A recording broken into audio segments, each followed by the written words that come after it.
بس انا المره دي مش هستخدم الجميله الخطيره دي، هستخدم اكتر اكتر فرشه كيوت قابلتها في حياتي.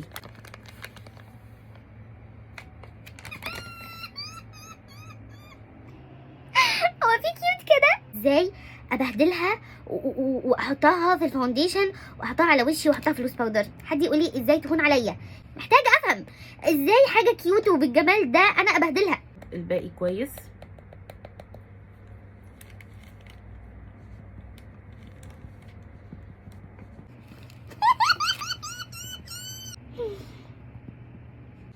عارفين يا جماعه، حاسه نفسي رجعت ورا قوي في الميك اب. يعني عند كل امهاتنا كده البتاعه دي، الجمدان ده.